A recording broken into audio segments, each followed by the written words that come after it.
నమస్తే, నేను మీ నాగేష్. ప్రస్తుతం మన స్టూడియోలో బీజేపీ రాష్ట్ర నాయకులు కాశెట్టి కుమార్ గారు ఉన్నారు. అన్నగారు వెల్కమ్ చేద్దాం. అన్న నమస్తే. అన్న ఎట్లున్నారు అన్న? మేము బాగానే ఉన్నాం, మీరు ఎలా ఉన్నారు? మంచిగా అన్న. అన్న, కాక్రోచ్ జనతా పార్టీ ఈ పేరు పెట్టుకొని ఇక్కడ మన తెలంగాణలో కూడా వాట్సాప్ గ్రూపులు క్రియేట్ చేసి గట్టి అలచల్ చేస్తున్నారు. మరి దీంట్లో కొంతమంది బీజేపీ వాళ్ళు ఉన్నారు, పార్టీలతో కూడా సంబంధం లేకుండా పార్టీలకు అతీతంగా రాజకీయాలకు అతీతంగా ఈ కాక్రోచ్ జనతా పార్టీని ఫాలో అవుతా ఉన్నారు. మరి ఈ సందర్భంగా మీరేం చెప్తారు? ఈ కాక్రోచ్ జనతా పార్టీ అనేటోడు అది ఒక ఆమ్ ఆద్మీ పార్టీ నుంచి పుట్టిన అది పురుగది. ఎందుకంటే ఈ కాక్రోచ్ జనతా పార్టీ అంటే ఇప్పుడు స్టూడెంట్లు అందరినీ కాక్రోచ్ అంటే తెలుసా? ఆ పురుగులు, బొంత పురుగులు ఉంటాయి మన ఇంట్లో, బొద్దింకలు మన ఇంట్లో ఆడోళ్ళు చీపురు గడ్డలతోని చెప్పులతోని కూడా చంపుతారు. అయితే దాన్ని మన గవర్నమెంట్ పడిపోయేందుకు వాడు అమెరికా నుంచి వెళ్ళి స్టార్ట్ చేసిండు కాక్రోచ్ జనతా పార్టీ అని. చేస్తే అదేంటి, ఒక యూత్ను, ఒక మంచి నిజాయితీగా స్టూడెంట్లను కూడా కాక్రోచ్ కింద పోల్చిరు వాళ్ళు. కాక్రోచ్ కింద పోల్తే చెప్పులతోని చూపెడతో కొట్టినట్టు మన అమిత్ షా కూడా చూపెట్టిండు. వాడత్త ఏదో అల్చల్ చేద్దాం అనుకొని అమెరికా దిగితే వాడిని అరెస్ట్ చేస్తాడు, చేయలేదు, వాడు ఫెయిల్ అయ్యిండు. మన తెలంగాణలో కూడా తెలుగు ప్రజలకు కొంచెం అది ఆతృత ఎక్కువ. ఏదన్నా పెద్దగా వాడు 2 కోట్ల మంది చూస్తున్నారు, దీనిలో యూస్ 2 కోట్లు వస్తున్నాయి, వీడు పెద్దోడు ఏదో అనుకొని చూస్తే అది చూసేవారు లాస్ట్ ఫెయిల్ అయింది. వాడు మోసం చేస్తుండు, జనాన్ని మోసం చేసేందుకు ఆ పార్టీ పుట్టిందని అందరు తెలిసిపోయింది. తెలిసిపోయిన తర్వాతనే ఎక్కడో కామిష్ అయిపోయినారు. వాడిని ఏం జరగలే, ఏదో అలచల్ చేద్దాం అనుకుని ఏదో చేద్దాము, వాడు పార్టీ పెడదాము, ఇంకో పార్టీ డెవలప్ చేద్దాము, బీజేపీని డౌన్ చేద్దాం, బీజేపీని డౌన్ చేసి ఏదో ఒకటి చేద్దాం, బీజేపీని పడగొడతామని ఎన్నో ప్రయత్నాలు చేస్తా ఉన్నారు. అది దీనిలో అమెరికా అధ్యక్షుడు కూడా ఇన్వాల్వ్ ఉందని జనం అనుకుంటున్నారు, మీడియాలు కూడా చెప్తా ఉన్నారు.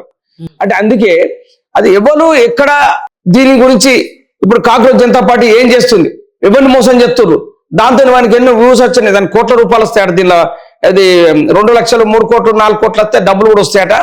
దాన్ని కూడా దోసుకొని దాన్ని కూడా అమాయకులను దాన్ని క్యాచ్ చేసుకుంటారు. దాన్ని ఎవరు నమ్మద్దు. ఆ కాక్రోచ్ జనతా పార్టీ ఒక బోకస్, అదొక యూట్యూబ్ ఛానల్ పెట్టుకొని వాడు జనాన్ని మోసం చేస్తా ఉన్నాడు. అది దాని మీద అందరూ ఆరాధిస్తారు. దాన్ని అది ఆఖరి ఫెయిల్ అయింది. దాని గురించి మనం మాట్లాడుకోవడం వేస్ట్. ఇక్కడ మన తెలంగాణలో వాట్సాప్ గ్రూపులు పెట్టేసి అదొక సంఘంలోకి ఏర్పడుతున్నాయి అనమాట. అంటే ఎవరికాళ్ళు ఒక సంఘంలోకి ఏర్పడి అంటే ప్రతి విషయానికి దాంట్లో మాట్లాడుకోవటం అదంతా కూడా ఒక టీం అయిపోయింది కదా. మరి దాన్ని ఎట్లా? అది కూడా ఇప్పుడు వీళ్ళు ఇక్కడ కూడా బీజేపీ గవర్నమెంట్ వచ్చేందుకు రెడీ ఉన్నది నెక్స్ట్ గవర్నమెంట్ లో. అది దీన్ని ఏదో ఒకటి వడగొట్టాలని వీళ్ళు ఇవి గ్రూపులు యూట్యూబ్ ఛానల్ కొంతమంది డబ్బులు తీసుకొని ఇప్పుడు చాలా మందిగా నేను ఆయన చెప్పను, ఇప్పుడు ఈ గవర్నమెంట్ పడిపోవాలని టీఆర్ఎస్ వాళ్ళు కూడా చాలా ప్రయత్నాలు చేస్తా ఉన్నారు. ఎవరైతే బీజేపీలో డెవలప్ అవుతుండ్రో వాళ్ళు కూడా వడగొట్టేందుకు డబ్బులు యూట్యూబ్ ఛానల్ చాలా మంది డబ్బులు ఇచ్చిర్రు. నాకు అది తెలుసు, ఎవరెవరికి ఇచ్చి వాళ్ళ పేరు కూడా చెప్తా. తొలి వెలుగు రావుకు వీళ్ళందరూ కొంతమందికి, రజనీకాంత్ అనేటానికి వీళ్ళంతా డబ్బులు తీసుకొని ప్రచారం చేస్తా ఉన్నారు. నాకు తెలుసు ఆ విషయం. ఎవరు ఇచ్చారు డబ్బులు? ఫస్ట్ వాళ్ళు టీఆర్ఎస్ వాళ్ళు ఇస్తారు. వీళ్ళు వడగొట్టాను. ఇప్పుడు ఎట్లాగో వాళ్ళు ఇది పైకి పోతుంది, next government TRS Congress government రాదు, బీజేపీ వచ్చేటట్టుంది, దీన్ని వడగొడదామని ప్లాన్ చేస్తా ఉన్నారు. కానీ అది ఎవ్వరి తరం కాదు. ప్రతి ఒక్కరు కూడా గ్రూపులు పెట్టినా కూడా ఎన్ని అడ్డంకులు వచ్చినా కూడా ఏది కాదు. మన టీఆర్ఎస్ రాదు, ఏది రాదు. నెక్స్ట్ ఎందుకంటే ఇప్పుడు కేటీఆర్ ఏదో మాట్లాడుతూ ఉన్నాడు, ఒంటరిగా పోటీ చేస్తా, ఫుల్ మీద వస్తుంది, 80-90 సీట్లు వస్తాయి ఏదో అంటా ఉన్నాడు. ఇప్పుడు వాళ్ళు చేసిన అరాచకాలు ఉన్నాయి. ఇప్పుడు చేసిన వాళ్ళ చిన్న కార్యకర్తలు కూడా 100 తప్పులు చేస్తా ఉన్నారు. అక్కడ ఇంతకుముందు ల్యాండ్ కబ్జాలు చేసారు, ల్యాండ్ చాలా మంది మాఫియా చేసారు. నాకు తెలిసిన వాళ్ళే ల్యాండ్ టీఆర్ఎస్ వాళ్ళందరూ బయటపడకుండా ఇంకా అసలు రేవంత్ రెడ్డి గారు దాన్ని మొత్తం లోపల తెప్పితే అన్ని అయిపోతుంది. కానీ అని ఎందుకు ఆలోచించుకుంటా ఉన్నాడు. మీరు కూడా రియల్ ఎస్టేట్ వ్యాపారంలో ఉన్నారు కదా, మీకు తెలిసిన వాళ్ళు అంటే బాగా సన్నిహితులా? ఇక బాగా దగ్గర వాళ్ళు కులపోళ్ళు కూడా ఉన్నారు, అలా రెడ్డిస్ రావుస్ అందరు ఉన్నారు. దానికి ఇప్పుడు మోసం చేసే కాడ కులం ఫీలింగ్ ఉండదు, కులము ఏది ఉండదు. ఇక అందరు కలిసే చేశారంట. అందరు వాళ్ళు నేను కలిసి చేయలేదు. నేను నాదంతా క్లీన్ సీట్ ఉంటుంది, ఏదైనా కూడా క్లియర్ ఉంటుంది. వాస్తవానికి నేను 2000 మన కరోనా వచ్చిన కాంచెలు కూడా కొంచెం తగ్గించిన బిజినెస్. అంతకుముందు బిజినెస్ బాగానే చేసినాం. అందరు నాకు వచ్చిన వాళ్ళు కూడా 50% అట్లా బీద పిల్లలకు వీళ్ళకు గోశాలకు ఇచ్చిన, నేను మొత్తం తీసుకోలే. ఆ జనానికి తెలుసు, చాలా మంది యూట్యూబ్ ఛానళ్ళలో కూడా అవన్నీ తెలుసు. రియల్ ఎస్టేట్ అంటేనే కొంచెం అంత అంటే ఎవరంటే ఒక పార్టీ ఉన్నోడు మోసం చెప్తాడు, వేరేటోడు చేయరు. ఇప్పుడు మా బీజేపీ గవర్నమెంట్ లేదు కదా, నేను చేసేదానికి ఏముంటుంది అలా. అంతకుముందు కాంగ్రెస్ ఉంది, నెక్స్ట్ టీఆర్ఎస్ వచ్చింది. కాంగ్రెస్ వచ్చినప్పుడు అప్పుడు 10 ఏళ్ళు ఉన్నాము, టీఆర్ఎస్ 10 ఏళ్ళు 20 ఏళ్ళు. ఈ లోపు మా జీవితమే అయిపోయింది. ఇక రియల్ ఎస్టేట్ ఇంకెక్కడ ఉంది? మేము ఏదో చిన్నగా చేసుకున్నాం. పెద్ద తిమ్మింగిలాలన్నీ మింగిరు, కథం అయిపోయింది. వాళ్ళు ఎక్కడెక్కడ ఉన్న తీసుకొచ్చి వాళ్ళ దానిలో వాళ్ళు గ్రూపులు తయారు చేసి అలా వెంచర్ చేసి చెరువులలో వెంచర్లు చేసి చెరువులలో కబ్జాలు చేసి అవన్నీ బిల్డింగులు ఇన్ని కట్టి ఇప్పుడు ఈయన హైదరాబాద్ ఈయన కూడా కొడతా ఉన్నాడు. వాళ్ళు పర్మిషన్ ఇచ్చిండ్రు, హౌస్ నంబర్ ఇచ్చిండ్రు. 20 ఏళ్ల కింద కాంగ్రెస్ వాళ్ళు ఇచ్చిన గవర్నమెంట్ వాళ్ళు కూడా ఇచ్చిండ్రు. వాళ్ళు కూడా పర్మిషన్ ఇచ్చిండ్రు, హౌస్ నంబర్ ఇచ్చిండ్రు, ఆధార్ కార్డు ఇచ్చిండ్రు. మళ్ళీ వచ్చి వాళ్ళు కొడతా ఉన్నారు. ఇట్లా గవర్నమెంట్ ఇట్లా చేసుకుంటూ పోతే గవర్నమెంట్ ఏ డెవలప్ అవుతుంది? ఈ ఓటు వేసేటోళ్ళకి బుద్ధి ఉండాలి. అంటే ఇప్పుడు హైడ్రా కరెక్ట్ కాదంట. హైడ్రా కరెక్ట్ అంటే ఇప్పుడు చెర్లు కాపాడండి. ఉన్న ఇల్లు కొనుగొట్టుడు పాపం బీదోడు వాడు వానికి హౌస్ నంబర్ నువ్వు ఇచ్చి పర్మిషన్ అన్ని ఇచ్చి ఆడు ఉండమని చెప్తే ట్యాక్సీ కట్టించుకుంటే అన్ని వచ్చి మళ్ళీ కొడుతున్నాడు చెప్పి నువ్వు. ఇప్పుడు అది అధికారుల తప్ప లేకుంటే పేద ప్రజల తప్ప? అక్కడ ఏదో ఓటు వేసిన వాళ్ళు తప్ప అనిపిస్తుంది. ఇప్పుడు బస్ ఫ్రీ అన్నట్లు వీళ్ళు పోయి గుద్దిర్రు ఓట్లు గుద్ది గింత మోసం అయితే అనుకోలేదు కదా. ఏదో మంచిగా చెప్తాడు. అప్పుడు సోనియా గాంధీ మన తెలంగాణ ఇచ్చింది అంటే బీజేపీ వాళ్ళు సంతకం పెడితేనే బీజేపీ వాడు మీట ఉండి సుష్మా స్వరాజ్ గారు అప్పుడు ఫైట్ చేసింది పార్లమెంట్ లో. ఫైట్ చేసి అసలు చాలా మంది చచ్చిపోతున్నారు బీదలు తెలంగాణలో అది ఇవ్వాలి కంపల్సరీ అంటేనే అప్పుడు సంతకం పెట్టి ఇచ్చారు. ఏదో ఒకసారి గెలిపిద్దామని జలం అనుకోని గెలిపించారు కాంగ్రెస్. సరే కాంగ్రెస్ మనకు తెలంగాణ ఇచ్చింది కదా అని గెలిపించారు. ఇప్పుడు మళ్ళీ వాళ్ళు ఇప్పుడే తలకాయ కొట్టుకుంటారు. కర్ణాటకలో అయితే వాడు ఏలే నరుక్కున్నాడు. ఏలిడికి నరికేసి నా జీవితంలో కాంగ్రెస్ కోటేయాన్ని అవన్నీ వీడియోలో వచ్చి చాలా మంది చూసారు. మీరు కూడా మీ ఛానల్ వాళ్ళు అందరూ చూసి ఉంటారు. అవన్నీ నేను దాని గురించి ఎప్పుడు అవసరం లేదు మీకు. అప్పుడు హైడ్రా ఇట్లా కూల్చివేతలు జరిగేటప్పుడు బీజేపీ నుంచి కూడా కిషన్ రెడ్డి గారు కానీ లేకుంటే ప్రధాన నాయకులు ఎవరైతే ఉన్నారో వాళ్ళంతా కూడా ఒక నిరాహార దీక్షలు తీయటం కానీ అక్కడ నిద్రాహారాలు లేకుండా ఏది ఆపాలి అని అడ్డుకునే ప్రయత్నం అయితే చేశారు. మరి ఇప్పుడు అసలు ఏమి అంటే ఆ ఊసలు లేకుండా పోయింది కదా. అదే అప్పుడు జరిగినప్పుడు చేసారు. ఇప్పుడు జరుగుతలేదు కదా. జరిగితే మళ్ళీ చేస్తారు. ఇప్పుడు మూసీ నది పొంటే అందరిని ఇల్లు కొట్టి ఏడుస్తూ ఉంటే ఈయన కూడా కిషన్ రెడ్డి గారు కూడా అక్కడ పడుకున్నాడు. మంచం వేసుకుని ఆడ పడుకున్నాడు. 2-3 రోజులు పడుకుంటూ ధర్నాలు చేసి ఆపమన్నారు. అప్పుడు ఆపిండ్రు. మళ్ళీ ఏదైనా అసౌంటి వస్తే ఆపుతారు. ఇక దీన్ని కంటిన్యూ చేసుకుంటే అదే కంటిన్యూ చేసుకుంటూ పోరు కదా. ఒకసారి విపత్తు వచ్చినప్పుడు దాన్ని అందరూ ఎదుర్కొంటారు. అది జనం వస్తారు, కార్యకర్తలు వస్తారు, మినిస్టర్లు వస్తారు, మన అది బీజేపీ కార్యకర్తలు అందరూ వస్తారు. దానికి అప్పుడు ఇక టీఆర్ఎస్ వాళ్ళు కూడా సపోర్ట్ చేశారు. వాళ్ళు కూడా చేసిన మోసాలు చాలా ఉన్నాయి కాబట్టి వాళ్ళు మెల్లమెల్లగా వస్తారు మా వెనక. ఇప్పుడు బీజేపీ కార్యకర్తలు వెనకొస్తారు వాళ్ళు. అట్లా వెనకొస్తే ఏమవుతుంది? వీడు ముందటోడు చచ్చిపోయిన తర్వాత వెనకోడు చచ్చిపోతాడు. ఇట్లా ఉంటుంది అన్నట్టు. వాళ్ళు వెనక ఎందుకు వస్తారు అనేది దానికి ఆలోచించుకుంటారు వాళ్ళు. ఇప్పుడు బీఆర్ఎస్ అంటేనే వాళ్ళు కబ్జాలు చేశారు, వాళ్ళు మోసాలు చేశారు, వాళ్ళు అది చేశారు ఇది చేశారు అంటారు. ఎందుకు వాళ్ళ మీద అంత కక్ష మీకు? కక్ష ఎందుకు? ఇప్పుడు జనానికి తెలుసు కదా. జనానికి ఇప్పుడు మొత్తం అది ఎన్ని కబ్జాలు చేసిండు. ఇప్పుడు రేవంత్ రెడ్డి గారు ఏం చేసిండు? ఫస్ట్ సంతకం దాని మీద పెడతా టీఆర్ఎస్ గవర్నమెంట్ ఎన్ని కబ్జాలు చేసింది, ఎన్ని పాములు చేసుకున్నాడు, మనిషికి 500 కోట్లు సంపాదించుకున్నాడు, అవన్నీ చెప్పిండు. అవన్నీ తీస్తా మొత్తం రిటర్న్ తీసుకొస్తాను అన్నాడు రేవంత్ రెడ్డి గారు. ఇప్పుడు మరి ఎందుకోసం మల్లారెడ్డి మీద అప్పుడు మల్లారెడ్డి అలా కాలేజీలలో చేసిండు కదా. కాలేజీలు కట్టుడు, మెడికల్ కాలేజీలు కట్టుడు, అవన్నీ కొడతాను పట్టుకపోయి ఆడిదాకా పోయి మళ్ళీ ఆపుకో రిటర్న్ వచ్చిండు. ఇవన్నీ వాళ్ళది అండర్స్టాండింగ్ ఏందో మనకు తెలియదు. మల్లారెడ్డికును వీళ్ళంతా వీళ్ళు మన రేవంత్ రెడ్డి గారికి అంటే అంతర్గతంగా శాంతి చర్చలు జరిగి ఉంటాయి అంటారు. ఏముంటది? కొడతా 500 కోట్లు ఇస్తా అంటే బంద్ చేసే పొజిషన్ కూడా ఉంటుంది. పొలిటికల్ వాళ్ళకి మళ్ళీ నెక్స్ట్ గవర్నమెంట్ కావాలి కదా వీళ్ళు డబ్బులు ఖర్చు పెడతాందుకు. ఇప్పుడు మొన్న అది కేరళలో 500 కోట్లు 1000 కోట్లు ఇచ్చిందని జనం పేపర్లో కూడా రాశారు, యూట్యూబ్లలో కూడా వచ్చింది. నేను చూసిన. ఇప్పుడు నేను వాళ్ళను విమర్శించుడు కాదు. రోజు పేపర్లో వస్తుంది, యూట్యూబ్లలో వస్తుంది. నేను ఊగా చెప్పింది నాదే. ఎంతో కొంతమంది వింటారు, వాళ్ళు డైరెక్ట్ రిలే చేస్తారు కదా. వాళ్ళైతే మొత్తం మంది చూస్తారు కదా. జనం చూస్తారు, వాళ్ళు ఆలోచించుకుంటా ఉన్నారు ఏం చేయాలి, ఏం చేస్తలేని. ఏం చేస్తావు? 5 సంవత్సరాలు చప్పకుండా ఉండాలి. ఎలక్షన్ వేసినాం కాబట్టి ఆయన స్టాండర్డ్ ఉన్నాడు కాబట్టి ఆయనకు ఏముండదు. 5 సంవత్సరాల వరకు సీఎం ఆయన ఉంటాడు. ఆయన చేసే పనులు చేస్తారు. చేసుకుంటూ పోయేంత మనం చూడాలి. చూడకుండా చప్పక కళ్ళు మూసుకొని ఉండాలి. ధృతరాష్ట్రుడు ఉన్నట్టు అంతే. ఈ కాక్రోచ్ జనతా పార్టీలో తెలంగాణలో, ముఖ్యంగా తెలంగాణలో బీజేపీలో ఉన్నటువంటి బీజేపీ కండ కప్పుకున్న వాళ్ళు కూడా అట్లాంటి ఆ గ్రూపులలో ఉంటాం కానీ, ఆ గ్రూపులలో యాక్టివ్గా ఉంటాం కానీ చాలా వరకు చూస్తా ఉన్నాం. మరి దీనికి ఏం చెప్తారు మీరు? అంటే రేపు పొద్దున తెలంగాణలో బీజేపీ బలపడబోతుందా, లేకుంటే ఉన్న బలాన్ని కూడా తగ్గించే ప్రయత్నం చేస్తారు? బీజేపీ కార్యకర్తలు అట్లా ఉండరు. వీళ్ళు వేరే ఫోటోలు పెట్టుకుని అట్లా చేయొచ్చు. ఒకసారి వాళ్ళు తప్పు తెలుసుకొని మళ్ళీ ఇంకొకరు రావచ్చు. బీజేపీ కార్యకర్తలు ఎట్లుంటది జనముల, ఇప్పుడు మన తెలంగాణలో పాపం తెలుగు ప్రజలు కొంచెం అమాయకులు, అందరూ ఉరుకుతా ఉంటే వీళ్ళకి వాడు గొర్రెలు. ఇప్పుడు గొర్రెలు ఉరికి ఒక ట్రైన్ కింద పడితే 150 గొర్రెలు చచ్చిపోయినాయి మా ఊళ్ళే. ఎక్కడ జమ్మిగూడ దగ్గర మా ఊళ్ళో ఒక గొర్రె పోతే అన్ని ఉరికినాయి పాపం, అన్ని చచ్చిపోయినాయి. ఆ రోజు చాలా అసలు మైండ్ అట్లా నాకు ఎట్లా అయిపోయినాయి కళ్ళతో చూసినా.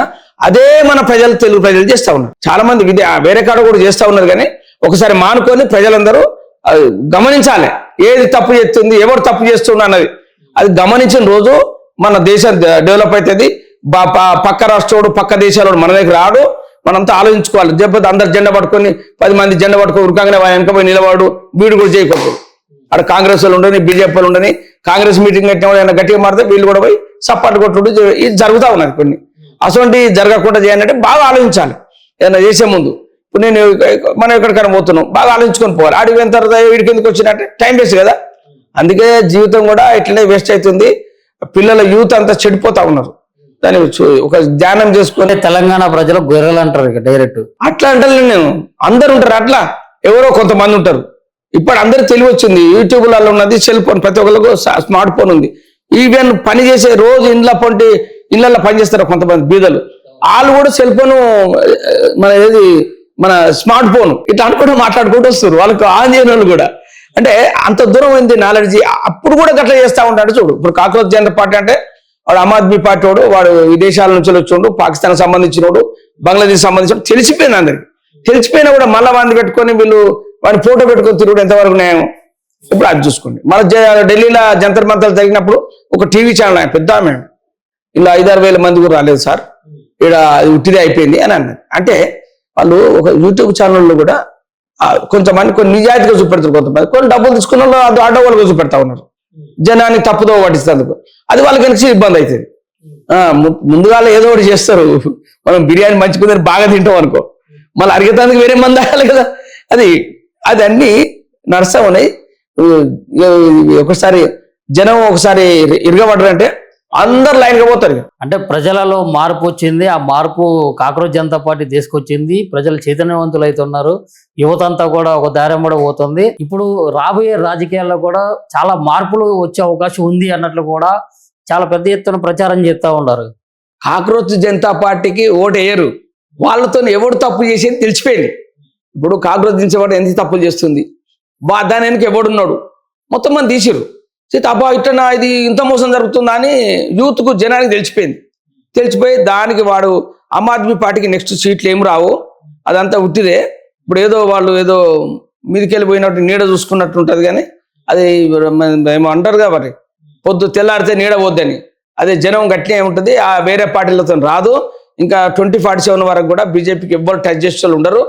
అసలు ఎన్ని కాక్రోచ్ జనతా పార్టీలు ఉంటారు, 1,00,000 మంది వచ్చినా కూడా బీజేపీని టచ్ చేసే ఉండరు. నెక్స్ట్ తెలంగాణ గవర్నమెంట్ బీజేపీ వస్తుందని జనం అంతా అనుకుంటారు. నేను కాదనేది ప్రజలు. నేను ఊళ్ళలో తిరుగుతున్నాను నెలకు 15 రోజులు. అవును, ప్రతి ఒక్క ఊళ్ళలో తిరుగుతున్నాను. నాకేం పని ఉంది, నాకు వాళ్ళ పిల్లల పిల్లలు అయిపోయినా ఫ్రీగా ఉన్నా. నేను అదే పని మీద ఉన్న వాడు తిరుగుతున్నా. అట్లా వాళ్ళంతా వీళ్ళు ఇక జనం ఏం చేస్తారు బిడ్డ మీరు అని, నేను బీజేపీ కండవ కట్టుకోకుండా ఉట్టిగానే షర్ట్ వేసుకొని పోతా కదా ఊళ్ళలో బండి మీద అడుగుతా ఉన్నా. చాలా ఊళ్ళు తిరిగిన నేను. కరీంనగర్ జిల్లా మొత్తం తిరిగిన, కరీంనగర్ జిల్లా ఆదిలాబాద్ తిరిగిన మొత్తం. నేను పోయి ఉట్టిగానే పోతా. నేను ఇట్లా నాకు ఏం పని లేనప్పుడు పోయి బండి మీద పోయి 2-3-4 కూర్చొని పెట్టుకొని పోతా. పోయి 4-5 రోజులు తిరిగి మళ్ళీ వస్తాను నేను. అట్లా ఏమంటున్నారు మరి? ఇప్పుడు మీరు గ్రామం తిరిగినప్పుడు గ్రామంలో ఉన్న పెద్దోళ్ళు కానీ లేదా యువత కానీ ఏమంటున్నారు? కాంగ్రెస్ కు 40 ఏళ్ళ దాకా వేసినాం, టీడీపీకి 20 ఏళ్ళు దగ్గర మన ఇప్పుడు బీజేపీ మన టీఆర్ఎస్ కు 10 ఏళ్ళు. ఇది 10, 40, 30, 70 ఏళ్ళ దాకా వాళ్ళు చేసారు. ఈసారి గవర్నమెంట్ను బీజేపీకి పువ్వు గుర్తుకి ఎత్తాం సార్ అంటారు. వాళ్ళ ముసలు నాడు పువ్వు గుర్తు అంటారు, వాళ్ళు బీజేపీ అంటలేరు. ఎవరంటే మోడీ, ఇది ఎవరిదంటే మోడీ అంటారు జనం. అసలు ఇక్కడ మొన్న ఎంపీ సీట్లు కూడా మోడీ చూసి వేసారు. మోడీని చూసే ఇక్కడ ఎంపీ సీట్లు వేసారు. ఇక్కడ ఎవరు వీళ్ళ ముఖాలు చూసి ఎవరు చేయలే. ఇక్కడ గవర్నమెంట్ అనుకుంటే అసెంబ్లీ సీట్లు కూడా ఎక్కువ రావాలి కదా. ఎక్కువ అసెంబ్లీ మోడీకి సంబంధం లేదు కదా, ఇక్కడ ఈ లోకల్ సంబంధం కదా. అందుకే వాళ్ళు గవర్నమెంట్ మోడీ అక్కడ ఉండాలి, దేవుడు ఆయన జనం అందరిని బతికిస్తున్నాం మన భారతదేశాన్ని అని ఎంపీ సీట్లు ఎత్తురు. బాగా నాలెడ్జ్ చూసిపోయించారు. ఇప్పుడు చూడండి, ఇప్పుడు ఎప్పుడైనా కూడా మోడీ అనుకుంటూ పోతా ఉన్నారు.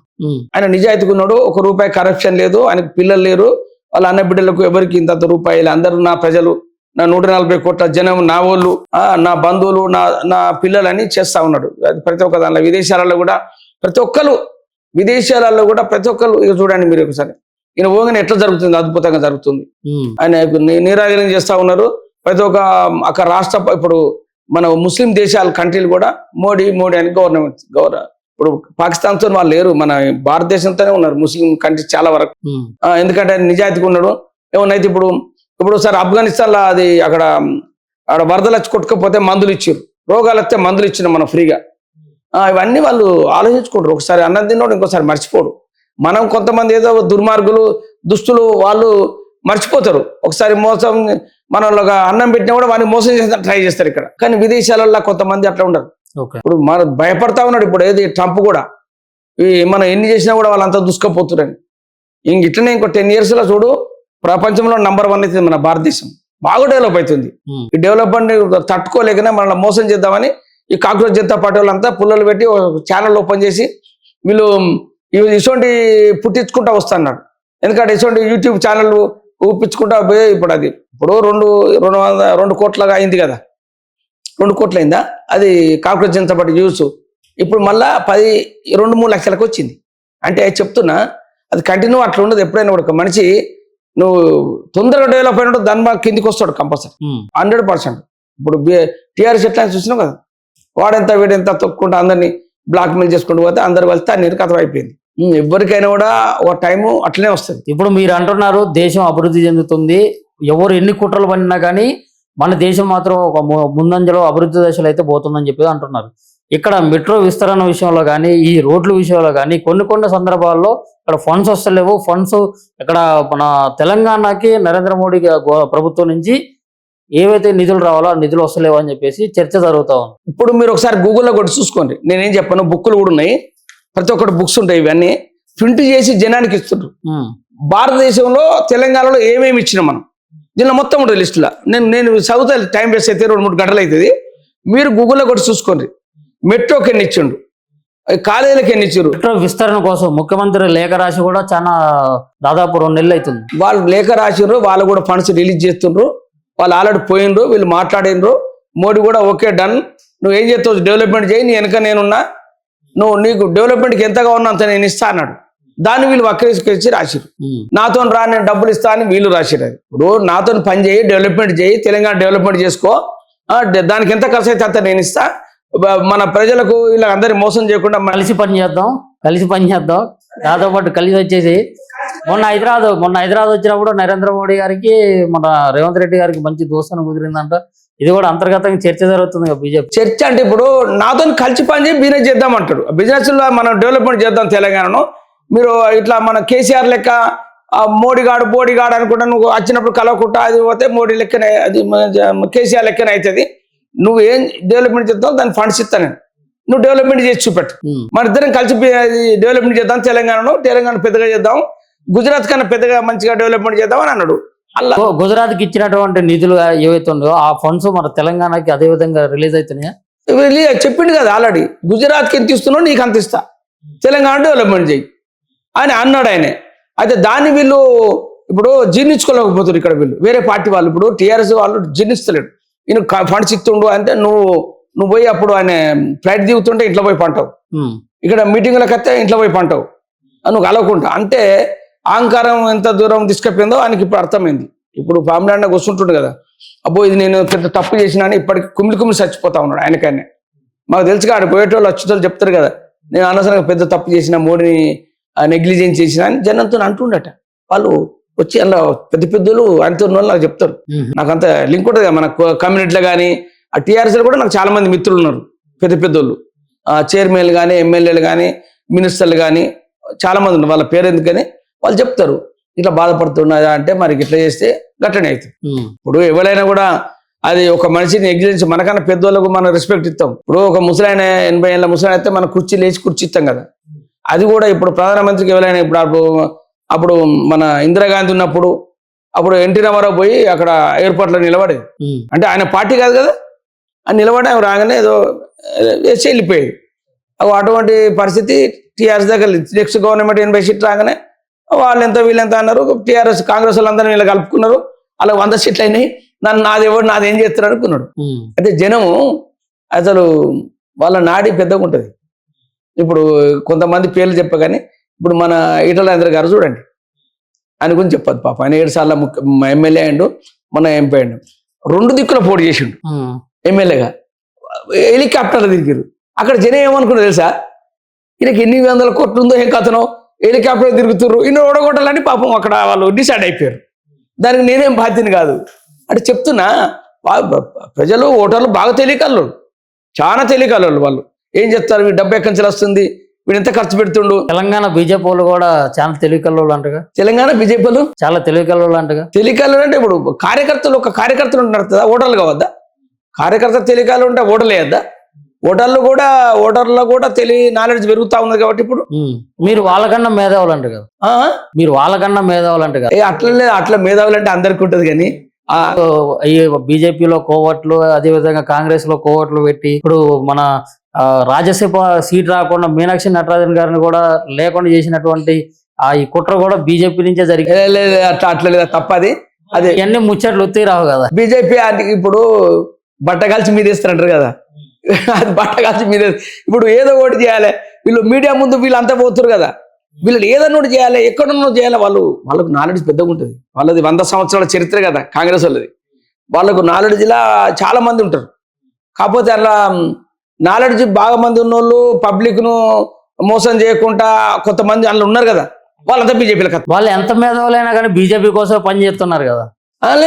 బీజేపీలో కలుస్తారు, వాళ్ళు వచ్చి పనిచేస్తలేరు. ఇప్పుడు వాళ్ళు అందులో నిజాయితీగా ఉన్న వాళ్ళంతా బీజేపీలోకి వస్తారు. ఇప్పుడు నీకు ఎన్నిసార్లు చెప్పినా హిమంత విశ్వాసం కానీ, గోవా ముఖ్యమంత్రి కానీ, ఇప్పుడు నిన్న ఉన్న వెస్ట్ బెంగాల్ ముఖ్యమంత్రి కానీ, వాళ్ళంతా కాంగ్రెసే. వాళ్ళది పడక, వాళ్ళు చేసే పనులు నచ్చక, అది బీజేపీ మంచిగా చేస్తుంది, వీళ్ళ పనులు బాగున్నాయని ఇళ్ళకి వస్తారు వాళ్ళు. మనం వాళ్ళను మంచోళ్ళు కాదు, అందులో మంచోళ్ళని ఇళ్ళకి వస్తారు అంతే. ఇక ఇప్పుడు నేను ఇంతకుముందు నీకు 2-3 సార్లు చెప్పిన, ఒక దొంగ, ఒక కరప్షన్ చేసేటోడు, ఒక నిజాయితీగా ఉంటుంది దగ్గర డబ్బు దాచుకుంటారు. గుర్తుపెట్టుకో, నేను రియల్ ఎస్టేట్ చేసిన కదా. నేను నా దగ్గర చాలా మంది భూములు కొన్నారు, అసంటోళ్ళు జాగాలు కొన్నారు. వాళ్ళ పేర్లు నేను ఏం చెప్పగానే ఎప్పుడు చాలాసార్లు వీడియోలు మాట్లాడినా. ఎవరంటే భూములు కొనుక్కోరా ఇప్పుడు మంచిగుంటది, ఇక ఇంకొక 2 సంవత్సరాలు అయితే అంత వైట్ కాదు మీతో కాదు అని చాలాసార్లు చెప్పాను. చాలాసార్లు చెప్తే చాలా మంది వచ్చారు. అది మన ఈ కరప్షన్ చేసేటోళ్ళు వాళ్ళు ఇలా వచ్చి భూములు కొనుక్కున్నారు. అంతకుముందు నోట్ల మారి మీనాక్షి నటరాజన్ గారిని రాజ్యసభ సీటు ఏదైతే నామినేషన్ ఉందో దాన్ని తిరస్కరించడం మీరు సమర్థిస్తారా? ఇప్పుడు సుప్రీంకోర్టు పోయింది. అది సుప్రీంకోర్టు పోయిన వాళ్ళు పరిశీలిస్తారు, డిసైడ్ చేసి దాని ప్రకారంగా వాళ్ళు తిరస్కరించారు. ఇప్పుడు దాన్ని మనం తప్పు పట్టేందుకు ఇప్పుడు వీళ్ళు ఏమంటారంటే అది బీజేపీ గవర్నమెంట్ కదా, అక్కడ మోడీ చేసిండు, అమిత్ షా చేసిండు, దానికి అది చిన్న వాళ్ళు చేస్తారా? ఇప్పుడు ఒక గవర్నమెంట్ వడగొట్టింది, మరి సొంత పార్టీ నాయకురాల్ని, సీనియర్ నాయకురాల్ని, అదేవిధంగా ఆమె మీద చిన్న మచ్చగోలేదు ఇప్పటి వరకు కూడా. మరి అటువంటి నాయకురాలు మరి రాజ్యసభ పోనీయకుండా అడ్డుకోవాల్సిన అవసరం సొంత పార్టీలో ఉన్న వీళ్ళకేం అవసరం అంటే కూడా వాళ్ళకేం అవసరం అంటే మనకి ఇప్పుడు వాళ్ళు పేపర్లు ముందుగా చూసుకోవాలి. అసలు వాళ్ళు చేసిందే కాంగ్రెస్ గవర్నమెంట్ వాళ్ళు, అసలు బీజేపీ కాదు. ఇదేదో వీళ్ళు ఏం చెప్తారు ఇకనా, ఇప్పుడు కొట్టుకునే కాడ వాణి పార్టీ ఉన్నే కాల్చి చంపుతారు, వీళ్ళు చేసినని చెప్తారు. అదంతా ఇది పొలిటికల్, ఇది అంతా అసలు వాళ్ళకి వెన్నతో పుట్టిన బిడ్డ కాంగ్రెస్ వాళ్ళకు. ఇప్పుడు ఒక కాడ వాళ్ళని గాల పెడతారు, చంపుతారు, వీళ్ళు వాళ్ళు చంపారని చెప్తారు. ఇదంతా జరుగుతూ ఉన్నది. ఇప్పుడు అంతమంది టీఆర్ఎస్ గవర్నమెంట్ కూడా గట్టి చాలా మంది చనిపోయారు, అప్పుడు కాల్చిపోయి ఇవన్నీ వాళ్ళు ఎంక్వైరీ పెడతా అన్నాడు రేవంత్ రెడ్డి, అది పెట్టలేదు. ఇప్పుడు జరుగుతుంది. వాళ్ళకి బీజేపీలకు ఏం అవసరం, పాపం ఆమె మంచిది, ఆమెకు ఆర్ఎస్ఎస్ నాలెడ్జ్ ఉన్నది, నిజాయితీగా ఉన్నది. ఆమె రాగానే ఇక్కడ అంతా భయపడరు. ట్రైన్ ఎక్కి దిగి ఆటోలో వేయింది గాంధీ భవన్కు, అప్పుడే భయపడరు వీళ్ళు ఏమో జరుగుతుందని. అయితే చెప్తున్నా, అటువంటి మంచి వాళ్ళంతా బీజేపీలకు వస్తారు. ఆయన కూడా రావచ్చు బీజేపీలోకి, ఆమెకు మైండ్ ఆలోచిస్తుంది. ఇప్పుడు తమిళనాడులో వాడు డిఎంకే ఉన్నాడు కదా, 50 ఏళ్ళు కాంగ్రెస్ తో పొత్తున్నాడు. మొన్న కాంగ్రెస్ లో 5 సీట్లు రాగానే వాళ్ళు అల్లవే కలిసిండు. మరి రాహుల్ గాంధీ కరెక్టేనా? ఇప్పుడు అది ఒక్కటి చూడండి, మరి 50 ఏళ్ళు పొత్తుండే ఈ రోజు అది చెప్పకుండా పోయి వానికి విజయ్కి ఆయన సపోర్ట్ చేసి గెలిచింది. వీళ్ళకి ఎంత మండాలే, వీళ్ళు మళ్ళీ బీజేపీకి సపోర్ట్ చేసింది 20 మంది ఎంపీలు. అంటే వీళ్ళు ఒకసారి వీళ్ళు ఆలోచించుకోవాలి. వాడు 50 సంవత్సరాలు నాతో ఉన్నావు, ఇక నీ పని అయిపోయే ముందట మళ్ళా నువ్వు అటు పోతే నీకు ఆడ కార్యకర్తలు ఎంతమంది ఉంటారు, ఎవడు ఉంటాడు, ఇవన్నీ కాంగ్రెస్ ఎన్ని చెప్తుంది చూడండి మీరు. నేను కూడా రోజు పొద్దున్న లేచి యూట్యూబ్లు చూస్తున్నా, పేపర్ చదువుతున్నా, ఎవరేం చేసేది అవన్నీ చూస్తా ఉన్నాను నేను. అది అసలు ఇప్పుడు మీరు అన్నట్లే పేపర్లో ఈరోజు పొద్దుగాలు చూసినట్లయితే డైరెక్ట్ మెయిన్ హెడ్డింగ్ లోనే కిమ్ రాజ్యమే బీజేపీ లక్ష్యం. మరి ఇక్కడ రేవంత్ రెడ్డి గారు, అదేవిధంగా రాహుల్ గాంధీ గారి ఫోటో ఉంది. దీనికి ఏం చెప్తారు? అసలు ఆయన చెప్పిన దానిలో కరెక్టే. బీజేపీ కిమ్ ఎట్లా చేస్తున్నంటే వాళ్ళ దేశం కాపాడుకుంటున్నందుకు, వాళ్ళ దేశం నార్త్ కొరియాని కాపాడుకుంటున్నందుకు ఆయన చేస్తూ ఉన్నాడు. బీజేపీ కూడా భారతదేశాన్ని కాపాడడానికి కూడా బీజేపీ చేస్తుందని చెప్తా ఉన్నాడు. అది అన్నది అది మంచిదే. ఇప్పుడు మన రేవంత్ రెడ్డి గారు అన్నది మన మోడీ గారిని పొగిడినట్టు అయితే ఈయనకు మన రాహుల్ గాంధీకి నాలెడ్జ్ తక్కువ ఉన్నది కాబట్టి నవ్వుకుంటాడు భలే మాట్లాడాడు రేవంత్ రెడ్డి గారని. అయితే ఈ కొన్ని కిటుకులు ఈయన బాగా మన రాహుల్ గాంధీ కన్నా రేవంత్ రెడ్డి బాగా తెలివి ఉంటుంది, బాగా తెలియగలడు. ఎట్లా చెప్తాను అది? ఆయన నాలెడ్జ్ ఉన్నప్పటికీ ఇలా తెలంగాణలో గవర్నమెంట్ తీసుకొచ్చిండు. ఆయన లేకుంటే అసలు గవర్నమెంట్ రాదు. అందుకే ఈ రోజు మోడీని పొగిడింది, ఆయన దాన్ని తిట్టలే. బీజేపీ కిమ్తో పోంచిందంటే ఆయన గవర్నమెంట్ లా ఆయన దేశంలోకి ఎవడన్నా వస్తే వాడు ఊకోడు, మిజైల్ చేస్తాడు, అన్ని అధికారాలు చాలా ఉన్నాయి, దాన్ని వేసేస్తాడు. అందుకే భారతదేశంలో కూడా ఎవడన్నా వస్తే బీజేపీ మోడీ ఊకోడని చెప్తుండ ఆయన, అంతే. దాని మీద దాని పెద్ద రాజార్థం వాళ్ళ పేపర్లు ఎడ్లైన్ రాశారు. రాష్ట్రంలో కూడా నాలెడ్జ్ గానే రాసిండు, ఇంటి గుర్తుపెట్టి కానీ ఇట్లా క్వశ్చన్ గుర్తుపెట్టి. అది మన రేవంత్ రెడ్డి గారు మోడీని తిట్టలే, భారతదేశాన్ని కాపాడుతాడని అన్నాడు, అంతేగాని దానిలో పెద్ద దాని గురించి మాట్లాడు కూడా అవసరం లేదు. ఇక మనకు కూడా దాని టైం వేస్ట్ అవుతుంది మన అనవసరంగా. అంటే ఆయన సమర్థవంతమైన నాయకుడు అంటున్నారు, ఆయన ఇక్కడ తెలంగాణలో గవర్నమెంట్ ఫామ్ చేసిండు, ఆయన కష్టం అని చెప్పేసి గొప్పలు చెప్తున్నారు. ఓకే, మీరు బీజేపీ అయ్యండి, మరి మీరే అంటున్నారు తెలంగాణలో బీజేపీ వస్తుంది ఇప్పుడు ఈసారి వచ్చే ఎన్నికల్లో అని మీరే అంటున్నారు, ఎట్లా సాధ్యమవుతుంది? అయితే మీరు ఇంకోటి గమనించాలి ఇక్కడ అన్నది, మీరు ఒకసారి మనం వాగ్దానం చేసినప్పుడు అవన్నీ ఫుల్ఫిల్ చేయాలి, చేస్తే నెక్స్ట్ గవర్నమెంట్ వాళ్ళు మళ్ళీ ఓట్లేస్తారు.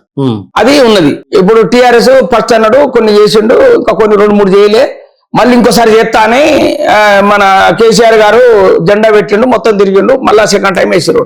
సెకండ్ టైం ఫుల్ఫిల్ చేయలేదు, అరాచకాలు జరిగినాయి, భూ కబ్జాలు అయినాయి, వాళ్ళ బిడ్డోదుకు లిక్కర్ కేసులలో ఇది వాళ్ళ కొడుకు ఇట్లా ఏదో సినిమా యాక్టర్ అని ఇది అని అది అని మొత్తం పబ్లిక్ దృష్టి పోయింది, ఓడగొట్టిరు. ఓకే, ఇప్పుడు రేవంత్ రెడ్డి గారు అది దగ్గర 60-70 వాగ్దానాలు చేసి అందుకెళ్ళి ఒక 10-15 అని ఇంకా 30 ఫుల్ఫిల్ చేయలేదు కాబట్టి ఆయన గవర్నమెంట్ రాదు నెక్స్ట్ అని జనం అనుకుంటా ఉన్నారు. జనం నేను ఊళ్ళో తిరుగుతాం కాబట్టి వాళ్ళనేది నేను చెప్తున్నాను, నేను ఓన్గా నేను జ్యోతిష్కాన్ని కాదు, నేను నా చెప్పుడిని కాదు, వాళ్ళు జనం అనుకునేది నేను చెప్తున్నా అంతే. ఊళ్ళలో తిరుగుతా అంటే కాంగ్రెస్ వాళ్ళే అంటుర్రు, ఇంకా రాదే ఇక కాంగ్రెస్, ఇక పెద్దోళ్ళు అంటారు పోరగాండ్రు, చదువుకునే పోరగాండ్రు, ఇంకా రాదే ఇట్లా. ఊళ్ళో చెట్ల కింద కూర్చుంటారు కదా గద్దెల మీద, ఊళ్ళో గద్దెల మీద కూర్చొని వాళ్ళు ఇటువంటి విషయాలు మాట్లాడితే అవి నిజమైతే నేను సర్వే చేసే చెప్పిన, ఇక ఎట్లా నెక్స్ట్ మనం 10-12 సీట్లు కూడా రావు బీజేపీ కానీ అన్నా కరెక్ట్ 8 సీట్లే వచ్చినాయి చెప్తున్నా. నేను చాలా సర్వే చేసినాయి, 90% కరెక్ట్ అయింది. బండి భగీరథ విషయంలో మీ కాపు కుల సంఘాలు ఉన్నాయి కదా, అవన్నీ కూడా బండి భగీరథకి మద్దతు తెలపడం అసలు ఎంతవరకు అసలు అది చాలా దారుణంగా లేదు అది విషయం. ఇప్పుడు మద్దతు అంటే ఇప్పుడు అది తెలియక ఇప్పుడు ఆ యూత్ పిల్లలు వాళ్ళు దోస్తాన్ని చేస్తారు, ఏదో వాళ్ళు చేస్తారు, అదంతా బయటపడ్డది, ఆ పిల్లలంతా చేసిర్రు ఇప్పుడు దాన్ని చేసిర్రు. ఈయన 2-3 రోజులు లేట్ చేసి వాళ్ళు పిల్లలైతే మీరు పెద్దలు కదా, కుల సంఘాలన్నీ పోయి ఆడ మద్దతు తెలపడు, అంత హంగామా చేసుడు, ఆ నిరసన తెలుపుడు. ఇప్పుడు కులం సంఘం అనేది ఒకటి తప్పు చేస్తే వానికి సపోర్ట్ చేస్తారు, లాస్ట్ కు డిసైడ్ చేసేది పోలీస్ డిపార్ట్మెంట్ లో కోర్టులు. ఎన్ని చేసినా కూడా ఆయన అరెస్ట్ చేసారు, అది చెల్లపల్లి జైలు పంపించారు, కోర్టు సబ్మిట్ చేసిండ్రు, అది కేసు నడుస్తుంది. ఇప్పుడు మన ధర్మం, ఇప్పుడు మన పిల్లలకి ఏమైనా అయితే మనం పోయి మాలను బతిలాడుకుంటే నా కొడుకుని బయటపడే సార్ అంటే ఎన్ని తప్పులు చేసినా కూడా కొన్ని జరుగుతూ ఉంటాయి. ఇప్పుడు కుల సంఘాలు లేకపోతే మరి కులం ఎందుకు ఉంటుంది? ఇప్పుడు 50 లక్షల మంది 300 కాపులు ఉన్నారు, ఒకరికి అన్యాయం జరిగినప్పుడు పోతాం, అది అన్యాయం అవినీతి అన్నప్పుడు దాన్ని వీళ్ళందరూ కూడా విమర్శిస్తారు. తప్పు చేసిన బిడ్డ ఇది నువ్వు శిక్ష అనుభవించాలని మనం కూడా చెప్తాం. అది ఇప్పుడు బండి సంజు తప్పు చేయలే కాబట్టి, బండి సంజు వాళ్ళ మదర్ ఏం తప్పు చేయలేదు కదా. పిల్లలు యూత్ మన దాని మీద ఏంటంటే వాళ్ళు ఇప్పుడు ఆ ఏజ్లా కొంతమంది చేస్తారు, కొంతమంది సైలెన్స్ కొంటారు. అది చాలా మంది వాళ్ళు కూడా బాధపడుతున్నారు, తల్లిదండ్రులు కూడా. ఇప్పుడు ఆ పిల్లవాడు కూడా బాధపడుతుండ్రు, ఎందుకు చేసినా అని ఒక పశ్చాత్తాపమే ఉంటుంది, దానికి శిక్ష లాస్ట్. మేము కూడా పోయి అడిగితే ఇట్లా సరే ఏదో సారీ అది అని చెప్పుకున్నారు, మేము కూడా పోయి కలిసినాం. అది ఇప్పుడు కోర్టులో ఉంది కాబట్టి అది ఏదో తేలిపోద్ది 1 month లోపల, వాళ్ళు డిసైడ్ చేస్తారు, దాన్ని మనం గురించి మాట్లాడలేదు. ఇప్పుడు ఆయన ఇంకా మా పబ్లిక్ లా చాలా మంది రేప్ చేసిన వాళ్ళు, చాలా మంది కుంభకోణాలు చేసిన వాళ్ళు. అసలు బాధాకరమైన విషయం ఏంటంటే ఖమ్మంలో 12 సంవత్సరాల బాలికపై ఆ గౌస్ అనే 49 సంవత్సరాల సుమారు 50 సంవత్సరాల వయసు ఉన్నటువంటి వ్యక్తి, అది అందులో బీజేపీ బీఆర్ఎస్ లో యాక్టివ్ ఉన్నటువంటి ఒక నాయకుడిగా పేరు ఉన్నటువంటి వ్యక్తి ఇటువంటి దారుణానికి ఒడిగట్టిండు. మరి ఈ సందర్భంలో ఈ కుల సంఘాలు కానీ లేకుంటే ఇంతకుముందు బండి భగీరథపై వచ్చినటువంటి ఏవైతే ఎవరైతే రెస్పాండ్ అయ్యారో వాళ్ళంతా కూడా మరి ఎక్కడ పోయారు, ఏంది, ఎందుకంత సైలెంట్ గా జరిగిపోతుంది? ఇప్పుడు బీఆర్ఎస్ గవర్నమెంట్ లా బీఆర్ఎస్ వాడేవాడు, బీఆర్ఎస్ అని చెప్పుకున్నాడు. అక్కడ బీఆర్ఎస్ ఏదైనా ధర్నాలు ఉంటే వాడు యాక్టివ్ పనిచేసిండు. ఆయన ముస్లిం క్యాండిడేట్. ఇప్పుడు ఈయన టీచర్, ఆయన మనవరాలు వరుస ఉన్న అమ్మాయిని అట్లా చేసుడు తప్పుడు. ఆయన మళ్ళీ రేప్ చేసి మళ్ళీ మీదికెళ్ళి తీసి చంపిండు. మీదికెళ్ళి తీసి చచ్చిపోతాని ప్లాన్ చేసాడు. చావలే, భగవంతుడు ఏదో కిస్మత్లో ఆమె బతికింది, ఆమె చనిపోలే. అటువంటి రోడ్డు మీద కాల్చి చంపాలని హరీష్ రావు అంటుండు, కేటీఆర్ అంటుండు, కాంగ్రెస్ వాళ్ళు అంటారు, అందరు అంటారు. ఇప్పుడు అందరు అంటారు, పేపర్లలో వచ్చింది. వానికి ఆల్రెడీ హాస్పిటల్ పోయి అందరూ చేసారు.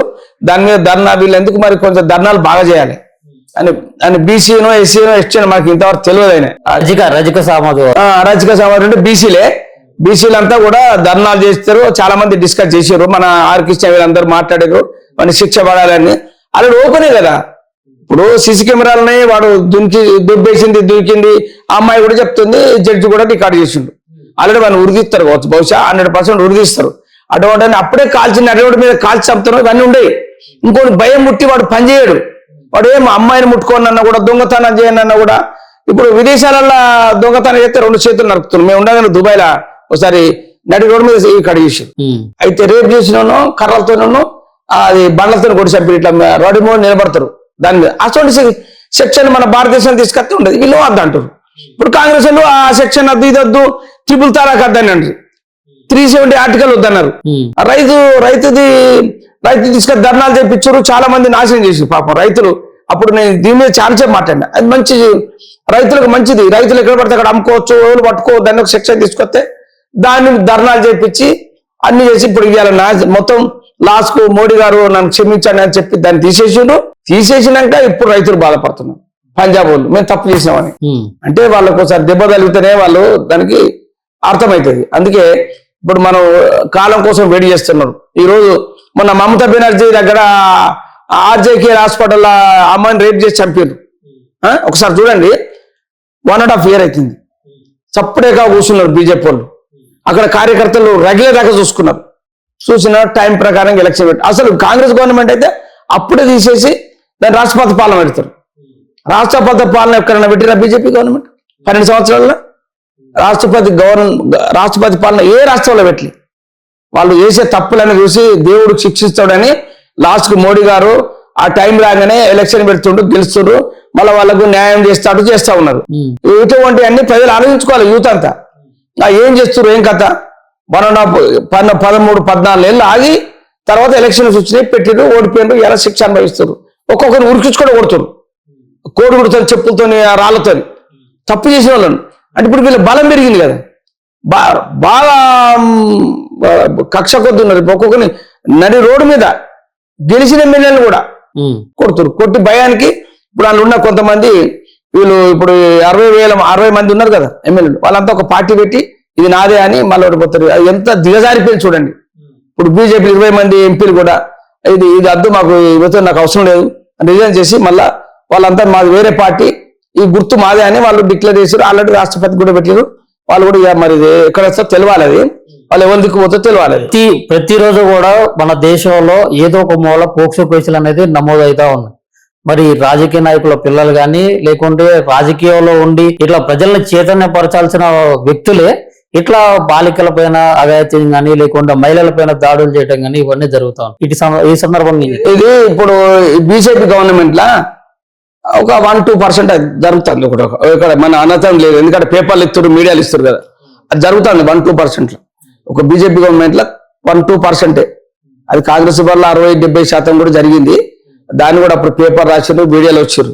ఇప్పుడు బీజేపీ గవర్నమెంట్ లో అంత కరప్షన్ లేదు, ఇప్పుడు ఏం లేదు. ఈ రేప్ కేసులు, మర్డర్ కేసులు అవి చాలా తగ్గినాయి. ఇప్పుడు ఆల్-ఖైదా బాంబులు పేల్చుడు ఇవన్నీ కన్నా చూసిన ఒకసారి చాలా వరకు ఇప్పుడు కొన్ని చేసారు, చేయగానే వీళ్ళు పోతా ఉన్నారు, అటాక్ చేస్తున్నారు, వస్తున్నారు, అందరూ భయపడుతున్నారు. ఇది పాకిస్తాన్ కానీ, బంగ్లాదేశ్ కానీ, మయన్మార్ కానీ, వేరే దేశం వాళ్ళందరూ భయపడతా ఉన్నారు. ఇప్పుడు భారతదేశంలో మనం ఏమనొద్దు, భారతదేశం జెండా పట్టుకుని పోతేనే అందరు విడిచిపెట్టుడు. మన ఆఫ్ఘనిస్తాన్ లో గొడవ లేనప్పుడు మన వ్యాన్లల్లో జెండా పట్టుకుని బయటకు వచ్చారు. అంటే ఎంత భయం తీసుకొచ్చిండు నరేంద్ర మోడీ గారు చూడండి. నరేంద్ర మోడీ గారు ప్రతి ఒక్క దేశంలో ఇప్పుడు మన శత్రు దేశాలకు కూడా పోయి అక్కడ పోయి వాళ్ళని కలిసి అల్లుకొని వస్తుంది. ఎందుకు? ఇప్పుడు సపోజ్ నువ్వు నా శత్రువు అనుకో, నేను నీ ఇంటికి వచ్చి నేను కొన్ని ఛాయ్ పోయి అన్నమాట, నువ్వు శత్రుత్వం తగ్గిపోతుంది. ఇప్పుడు నీ నా మీద ఉన్న కక్ష తగ్గిపోద్ది నీకు. అటువంటి మోడీ గారు ప్రతి ఒక్క దేశాలు తిరిగి అందరినీ కలిసి నీకేం కావాలి, నాకేం కావాలి, నా దేశంలో నువ్వు నాకు పెట్రోల్ నీకు నేను బియ్యం ఇస్తా, జొన్నలు ఇస్తా, నీకు తినే వస్తువులు ఇస్తా. అది ఇప్పుడు మొబైల్ కూడా మన ఇండియానే ఎక్కువ తయారైతుంది, విదేశాలకు సప్లై అయ్యేది. అయితే ఇటువంటి మోడీ గారిని పుట్టిన తిరుగుతుండు, అలా లక్ష రూపాయల కోటేసిండు, ఉంగురం పెట్టిండు. ఇక నేను ఏమన్నా వాళ్ళని చెప్పి ఇక అది 2-3 వేలు కూడా ఉండదు కోటు, అది 5 లక్షలది 50 కోట్లు, ఇది బుల్లెట్ ప్రూఫ్ ఉంటుంది ఆయన. అయితే వాళ్ళు దాన్ని కూడా కామెంట్ చేస్తుండే మొన్న కూడా వాట్సాప్ లో. ఇక నేనేమలా నాలెడ్జ్ ఏముందో చెప్పండి మీరు. ఏమని కామెంట్ చేస్తుండే? ఇది అట 5 కోట్లదట సెట్, ప్యాంట్ 5 కోట్లదట, ఈ వాచ్ అట. ఈ మరి వాడికి ఏమో తెలివి ఉందో లేదో అర్థం కాదు. ఆయనకు అవసరమా 50 కోట్లు 20 కోట్లు 10 కోట్ల అంగిల్ దొరుకుడు? బుల్లెట్ ప్రూఫ్ ఉంటుంది, బుల్లెట్ ప్రూఫ్ వేస్తారు ఆయనకు దెబ్బ కలకుండా. అదే చూస్తాడు. లేకపోతే 5 కార్లలో అంటే ఇప్పుడు 2 కార్లనే పోతాడు. ఆయన కూడా ఇప్పుడు 5-6 కార్లలో పోయేది కదా, ఇప్పుడు 2 కార్లనే పోతుంది. లిమిట్ కూడా వచ్చింది కదా, లిమిట్ కూడా వచ్చింది. రేవంత్ రెడ్డి కూడా తక్కువ చేసిండు. ఆయన కూడా ఇవన్నీ చూసి అసలు నేను చూడరాదు 23 ఏళ్ళు 24 ఏళ్ళు నేను బస్సును ట్రైన్ ఎక్కక, నేను అసలు ఇప్పుడు మోడీ గారు చెప్పిన కాంచెల్లి నేను ఆ కార్ అక్కడ పెట్టి మెట్రోకి వస్తున్నా. మెట్రోకి వచ్చి మళ్ళీ ఎల్బీనగర్ నుంచి మళ్ళీ పోయి అడిపోతున్నా. ఎటన్నా వరంగల్ కరీంనగర్ పోయినా బస్కే పోతుంది. ఇక నేను అక్కడ వాళ్ళు మా దోస్తులు ఉంటారు, వాళ్ళు ఏదో తిప్పుతూ వస్తారు. అంటే మనం కొన్ని తగ్గిస్తే ఇంక బెటర్ అని నేను కూడా అనుకుంటున్నా. విదేశాల ఒకటి బంగారం, ఒకటి పెట్రోల్ డీజిల్, ఇవన్నీ కొన్ని ఉన్నాయి కదా. ఈ బట్టలు కూడా మన దేశం కొనుక్కోండి, మోడీ గారు అంటారు మన దేశంలో వస్తువు కొనుక్కోండి, 1 సంవత్సరం కొనండి, ప్రపంచంలో నంబర్ 1 చేస్తా అంటారు. మరి ఎవరు వింటలేరు. ఇలా రాత్రి ఇంటారు, పొద్దున మర్చిపోతుర్రు. అది గట్లా అంటారు పో అంటారు. గట్లా అంటారు పోతా అంటే లాస్ట్కు ఇదే పని అవుతుంది. మళ్ళా ఎవడో తుర్కుడు అబ్దుల్ రహీమో ఇంకోడు కొత్తోడు పుడతాడు, అక్కడ పెట్టుబడులు పెట్టమంటారు. ఇది కథ నడుతుంది. ఇక్కడ ఇంగ్లాండ్ వాళ్ళు వచ్చినట్టు దెబ్బ కొట్టినట్టు. మన వాళ్ళకు హిందూ ధర్మం మీద ఒక ఇప్పుడు ఇరాన్ ఉంది, ఇరాక్ ఉంది, ఒకటి చూసినా ఇజ్రాయెల్ ఉంది. ఇజ్రాయెల్ వాళ్ళు వాళ్ళ దేశం చేసిన మాటలే నమ్ముతారు, ఇంకో నమ్మరు. అది పక్కపోతే ఎన్ని దేశాలనే, అన్ని దేశాలతో రోజు యుద్ధమే. పాపం వాళ్ళు ఓడిపోలేదు. ఎందుకంటే వాళ్ళది పట్టున్నది, వాళ్ళ దేశం మీద గౌరవం ఉన్నది, ఆ దేశ సంస్కృతిని కాపాడుతుంది వాళ్ళు. అసొంటప్పుడు ఆ దేశం మీద కన్నెత్తి అనుకుంటాడు. అవి అటువంటిది ఉండాలి. ఇప్పుడు పవన్ కళ్యాణ్ గారు కూడా అదే చూస్తున్నారు కదా, తెలంగాణ డిప్యూటీ సీఎం. తెలంగాణ మాది, లేకపోతే మీ అయ్య జాగిరా, లేకుంటే ఆంధ్ర మాది, ఆడున్నా ఏడున్నా అంటారు. ఎవరంటారు? పవన్ కళ్యాణ్ గారు. పవన్ కళ్యాణ్ ఏమన్నాడు? ఆయన నేను ఇక్కడ హైదరాబాద్ వస్తా అంటుండు. ఇక్కడ వాళ్ళు ఏమంటారు? నువ్వు నీ అయ్య జాగిరా అని అంటుండు. బానయ్య జాగిరా, వినయ్య జాగిరి కాదు, మన అందరిది, మన తెలుగు ప్రజలందరిది. వేరే వచ్చి పార్టీ ఇక్కడ పెట్టుకోవచ్చు, పవన్ కళ్యాణ్ కూడా పార్టీ పెట్టుకోవచ్చు. అట్లా నేను ఆయన గురించి అంటలేను. ఎందుకంటే ఆయన అనడు వీళ్ళ తప్పు. ఏదో ఒకసారి పేపర్లో రావాలి, వీడియోలు రావాలి అని వీళ్ళోటి అదృష్ట కొద్ది అంటారు. అది తప్పు. వీడు అయ్య జాగిరి అంటాడు, వీడు వాడు అయ్య జాగిరి అని వాడంటాడు. ఆయన ఎవ్వరు అయ్య జాగిరి కాదు. ఎవ్వరు దమ్ముంటే ఆయన ఒక సినిమా తీస్తే 20, 30, 50 కోట్లు వస్తాయి. నెలకు సంవత్సరం 2 తీసినా 100 కోట్లు వస్తాయి. ఆయనకు అవసరం లేదు. ప్రజలకు సేవ చేద్దామని ఇచ్చిండు ఆయనే. పవన్ కళ్యాణ్ గారు పవన్లకు సేవ చేస్తామని ఇంతకుముందు పెట్టిండు, 1 సీట్ వచ్చింది. తర్వాత మళ్ళీ 5 ఏళ్ళు తిరిగిండు. ఆయనకి అవసరం చెప్పు? తిరిగిండు, అన్నములు ఇక్కడ తిరిగిండు, పాపం అన్ని పరిచయం చేసి ఆయన నమ్ముకున్నాడు. మళ్ళీ లాస్ట్ కొన్ని సీట్లు వచ్చినాయి. ఇక్కడ కూడా తెలంగాణలో కూడా తెలంగాణ బుచ్చి పెరిగిన, తెలంగాణ సినిమాలు తీసిన, ఇక్కడ నా ఇల్లు ఉన్నది, ఆ ఉద్దేశం మీద ఇక్కడ ఏదైనా చేసి ప్రజలకు ఏదైనా సేవ చేద్దామని ఆయన వస్తుండు. ఆయన దోసుకుంటానికి అస్సలేడు పవన్ కళ్యాణ్ గారు. దాని మీద వీళ్ళు రాదంతా చేస్తారు. అది ఒకవేళ పవన్ కళ్యాణ్ జనసేన ఇక్కడికి వస్తే బీజేపీ పవన్ కళ్యాణ్ ఒకడైతారు, బీజేపీ ఎక్కువ సీట్లు వస్తాయి, పవన్ కళ్యాణ్ ఇద్దరు కలిసి ఇక్కడ గవర్నమెంట్ చేస్తారు అని భయం పుచ్చుకున్నాయి వీళ్ళకి. ఇప్పుడు ఇక్కడ పవన్ కళ్యాణ్ ఇక్కడ కూడా అడుగు పెట్టాలని బీజేపీలో అంతర్గత చర్చలు జరిగిన తర్వాత ఇక్కడ బీజేపీ నాయకులు అండదండలు చూసుకొని ఆయన మీ అయ్యే జాగిరా అన్నట్లు డైరెక్ట్ మాట్లాడటం కూడా జరిగిందని కొన్ని మాటలు అయితే వినిపిస్తా ఉన్నాయి. ఒక్కసారి ఇప్పుడు ఆయనకు ఇక్కడ ఏమన్నారు అంటే ఇక్కడ ఆంధ్రాలో కూటమి ప్రభుత్వం కదా, బీజేపీ కూడా కలిసి ఉంది. మరి ఇక ఆ లెక్కలు ఏమన్నా ఇక్కడ జరిగే అవకాశం ఉందో? ఒకవేళ ఇక్కడ కూటమి ఏర్పడితే అటు బీఆర్ఎస్, బీజేపీ, జనసేన 3 కలిసి ఏమన్నా ప్రభుత్వం ఏర్పాటు చేసేది ఉందా అన్నట్లు కూడా పబ్లిక్ ఇట్లా కన్ఫ్యూజన్ లో ఉన్నారు. అదే ఇప్పుడు బీజేపీ వాళ్ళు కూడా ఏమంటున్నారంటే మా రాష్ట్ర అధ్యక్షులు రామచంద్రరావు గారు మేము ఒంటరిగా పోటీ చేస్తాం, ఎవరితో మాకు సంబంధం లేదు, మేము ఒంటరిగానే పోటీ చేస్తాం అంటారు. టీఆర్ఎస్ వాళ్ళు కూడా ఒంటరిగా పోటీ చేస్తా అంటారు, కాంగ్రెస్ వాళ్ళు ఒంటరిగా పోటీ చేస్తా అంటారు, పవన్ కళ్యాణ్ కూడా ఒంటరిగా పోటీ చేస్తాడు. ఒకవేళ వీళ్ళు సీట్లు వస్తే అప్పుడు కలిసేది వాళ్ళ ఇష్టం, మన సంబంధం లేదు. ఇప్పుడు అక్కడ పంచుకున్నారు, కూటమి పాల్చారు, గెలిచారు. ఇక్కడ వీళ్ళు పొత్తు ఉండదు అంటారు కదా బీజేపీ వాళ్ళు, పొత్తు ఉండదు అంటారు. లాస్ట్కి ఏం జరుగుతుందో మనకు తెలియదు. అది మన చిన్న కార్యకర్తలం కదా, ఇట్లే మనం పేపర్ చూసుకుంటూ పోతున్నాం, మనం మాట్లాడుకుంటూ పోతాం. అందుకంటే లాస్ట్ జరిగేది మనకు ఎలక్షన్ 20 రోజుల ముందు దాన్ని డిసైడ్ చేస్తారు. ఇప్పుడు మనం చేసింది ఏం లేదు. కాకపోతే పార్టీ ఎక్కడైనా పెట్టుకోవచ్చు. మన భారతదేశంలో పుట్టినోడు ఆ పార్టీ తీసుకుపోయి ఎక్కడైనా సింబల్ పెట్టుకోవచ్చు, గెలవచ్చు. అప్పుడు టీఆర్ఎస్ వాళ్ళు పోలేదా, మహారాష్ట్ర ఎక్కడో ఏదో ఎంపీటీసీ జెడ్పీసీ పోలీసు ఒక్క సీటు కూడా రాలే. వాళ్ళు డబ్బులు వంచారు, వచ్చారు, అన్నాడు ఓడగొట్టారు. అక్కడ రైతులకు చెక్కులు ఇచ్చారు, అవి ఫెయిల్ అయినాయి. పంజాబ్ లో చెక్కులు ఇచ్చారు, అవి ఫెయిల్ అయినాయి. గవర్నమెంట్ డబ్బులు లేకుంటే ఇవన్నీ వీళ్ళది. ఇప్పుడు ఒకసారి అద్దంలో చూసుకోవాలి ముఖం. కేటీఆర్ గారు ఆయన ముఖం ఆయన చూసుకుంటే తెలుస్తుంది. ఇప్పుడు ఎవరి ముఖం ఎక్కడో చూస్తే ఎడ కనిపిస్తుంది. అది వీళ్ళు చేసేది అన్ని తప్పుడు ముచ్చట్లు. ఏదన్నా ఒకటి ఇప్పుడు ఆంధ్రోడు అంటాడు, వీడు తెలంగాణ అంటాడు. అప్పుడు మళ్ళీ ఆంధ్రోళ్ళకి ఇచ్చింది కాంట్రాక్టర్ తిరుపతి మన ఇది యాదగిరిగుట్టల. ఇప్పుడు ప్రతి ఒక్కటి ఈ నడిచేదంతా ఆ కాంట్రాక్టర్ పెద్ద పెద్ద అన్ని వాళ్ళకి ఇస్తారు. మరి ఎందుకు ఇస్తారు? ఏమన్నా నువ్వు ఆంధ్రలో వెళ్ళగొట్టినావు, ఆంధ్ర వెళ్ళిపోవాలి అన్నాడు. మళ్ళా ఎలక్షన్ జిహెచ్ఎంసీ ఎలక్షన్ లా ఆంధ్రోళ్లకు కాలుకు మిలిగితే పన్నుతో ఇస్తా అన్నాడు. ఇవన్నీ మీరు వీడియోలలో ఉంటాయి, యూట్యూబ్లలో. కారుకు ఆంధ్రోళ్లకు కాలుకు ముళ్ళు దిగితే పనులతో ఇస్తా అన్నాడు.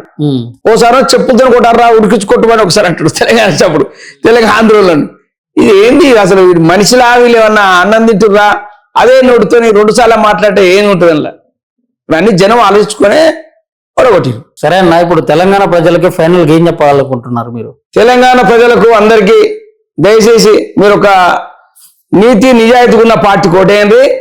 అది ఇంతకుముందు 30 సంవత్సరాలు 10 సంవత్సరాలు 20 సంవత్సరాలు చేసి ఉండక వేయకుండ్రి. ఒకసారి మీరు ఆలోచించుకోండి. ఇప్పుడు పవన్ కళ్యాణ్ రాని, టీడీపీ రాని, బీజేపీ రాని, మీరు ఒకసారి బాగా ఆలోచించుకొని మీరు ఎవరైనా ఒకసారి గెలిపిస్తే వాళ్ళు ఏం డెవలప్మెంట్ చేస్తారో చూడండి అని నేను కోరుకుంటున్నాను.